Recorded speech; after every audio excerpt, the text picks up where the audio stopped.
I should probably rename this slide why we should have started using Robinhood a year ago. But I'm going to tell you a story subtitled yet another reason why my wife hates Lustre. She doesn't really hate Lustre because it pays the bills, but sometimes when it takes a month of my life, she hates Lustre. So I'll kind of go through the overview, what our requirements were, a little bit about Sequoia, how it's laid out on the SAN, some of the available tools, methodology I went through, and then what the next steps were. So, what did I really have to do, right? Sequoia was destined for our secure computing facility. You probably saw the announcement that we achieved that goal. Sequoia is now on the classified side. But we integrated over the past year in our collaboration zone. We had external people from IBM logging in, looking at problems, trying to get it all ready for classified. So we had users doing a lot of scaling studies, science runs, and as of mid-February or so, they had generated about 800 terabytes of block data with about 200 million files. It's really not a lot of data when you're talking about a 55 petabyte file system, but when you have to move all that, it starts to add up. So some silly person decided, hey, it would be easier if we moved all of the data for the users rather than wait for them to try and move it, and then they always scream at the last minute, wait, I've got this important data set. Oh, and it's going to take another week to move it. Right? We had some very rigid deadlines, so we figure, why not? We'll try and move it for them. Bad idea. Did I just talk about all that? Yeah. So we had about 2 to 3 weeks to move the data. We figured at about 20 gigabytes a second, which is the most network we could get at the time, should take about 16 hours. Well, we're not going to get 20 gigabytes a second. Hey, maybe we get 5 gigabytes a second, right? Well, that's still just 4 days, right? Who cares? 2 days, right? So we announced this to users. We told them we're going to move the data for them. And of course, they said, great, and wrote another 400 terabytes of data and another 175 million files. Never tell the users what you're going to do. And of course, we have ZFS compression turned on. So we were seeing about a 1.7 to 1 compression ratio that Chris Marone mentioned the other day. So the real amount of data was about 2 petabytes, so a little more than 16 hours. So this is Sequoia. All those pretty little lines are network cables, lots of InfiniBand. There's about 11 miles worth of cable. So it's not to scale. We do have 48 racks of NetApp equipment for our file system that we've presented in the past. We're hoping for a terabyte a second, but as Chris mentioned, we're getting about 850 gigabytes a second. And that's how it funnels through all those leaf switches into the big core switches. The green is all the OSS nodes in the storage racks.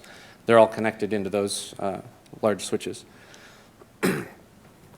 So we also have a system called Vulkan, which is a 24-rack BlueGene queue system. This is part of our HPC Innovation Center. It's part of the Livermore Valley Open Campus. It's a collaboration with industrial partners. This system was procured in a partnership with IBM and their deep computing solutions to get industrial collaborators on the system, getting them used to using HP and kind of promote the HPC ecosystem. It's a 5 petaflop system. It's a quarter of the size of Sequoia. About 2 petaflops of that is dedicated to industrial collaboration. The rest of it will be used for our science users on the open side. So that system was brought in. Unfortunately, the file system for that system was brought in after Vulkan was delivered. So they decided to use the Sequoia file system for users to run data on and start generating some science. So we added a couple cables. Really, it's about 36 cables or so, 18 to each switch. And we ran like that for a while until we had the Vulkan file system up and running. So then what we decided to do was move a few cables. So we had about, I think there were 8 QDR links, which was available, that tied this file system in. And the file system is about 100 gigabytes a second, 7 petabytes. And then we tied that into our existing Ethernet infrastructure so we could mount both file systems on our storage interface clusters, our Viz cluster, all of that. So there's about 20 gigabytes per second of bandwidth. I had about 7 clients to move all that data with, and single client performance is not that great. Things were not going very fast. All the utilities that we had were single client, single thread. It was really hard to start moving a lot of data. And of course, where is the data, right? I would run Lustre quota reports, see who had the most data, and I'd go and look in their directory, and there was no data there. It's because they were all on a group project, and there were group directories, and their data was spread out across the file system. So it was very difficult to see what got moved and how much of it. So I played around with some of the tools like tar and rsync packs. Tar's xadders preserve Lustre striping very well, which is what I wanted to do initially. The rsync xadders didn't seem to work very well with the trusted.star attributes when I was running it as root. So it had some issues. And then both of them complained, gave warnings about directories, but that's fine. But I did recall hearing about some parallel tools from some prior lug presentations, so I went and looked. And there was mutil, which is a patch set for core util 7.6. Of course, we were running rel 6.2, now we're running rel 6.4. And core utils is 8.4, so I had to go and hunt down the core util 7.6 package somewhere. Applied the patch set, tried to build it, wouldn't build in our environment, so I gave up on that pretty quick because I had a lot of data to move. I looked at DCP, which looked promising. I was able to get it to build, got it running, and then it printed out all these warning messages about, oh yeah, you can't change the ownership, can't change permissions, timestamps, which running as root, I needed to do all those things. So we'll try and fix that later. So when in doubt, grow your own. That's what I did. Fell back to the kind of traditional client-server approach. Basically started up a server that was listening on a socket, and it just basically did a LFS find looking for type D. I just wanted all the directories. And then I could farm that out to a bunch of clients. I could also use a list of directories, so if I did an LFS find ahead of time, I could do that. Or if I was smart enough to use Robinhood, then I would have had all that really fast. So each client connects to the server, asks for a single directory, and then it copies all the contents in that directory from one file system to the other. So this is a simple example of it, right? You do an LFS find, starts giving you a list of directories. All of the clients connect up to the server and say, hey, give me a directory. I've got work to do. So the server farms out, hands them out each a directory. Problem is it's kind of asynchronous, it's all random order, so that causes issues later, which I'll talk about. They disconnect, they operate on that directory, copy all the data over. When they get done, they ask for another directory, and the server gives them one. Ask for another directory, and repeat this for a month, and you copy a lot of data. You kind of need multiple passes. First pass I used tar because I wanted to preserve all that striping.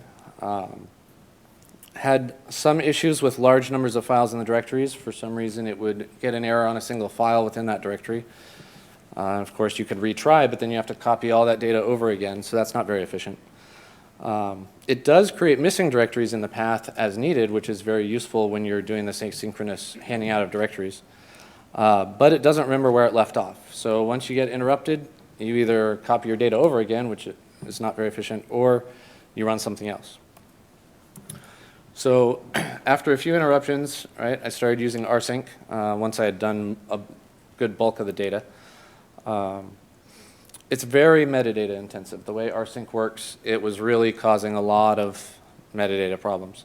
And it was slow. Originally, I wasn't using the in-place flag, but as I started doing straces on what rsync was really doing and noticing it would open a file to see if it was there, then it would write the file to a temporary spot. Once it copied all the data, it would move that file back into place, and then it would change the ownership and the timestamps and all that. Well, if I'm copying to an empty file system, the existing file is not going to be there. So if you use -- in place, it just copies it straight to where it should be, saves you a few metadata ops. As I mentioned, the xadders didn't seem to preserve the striping and didn't copy directories properly, which seemed to be a regression in 2.3. When I tried the same commands on a 2.1 file system, it seemed to work fine. And rsync didn't really handle the missing directories like tar did, so you really had to run multiple passes on the same directory to get everything copied. Or you could pre-create all your directories, but I didn't do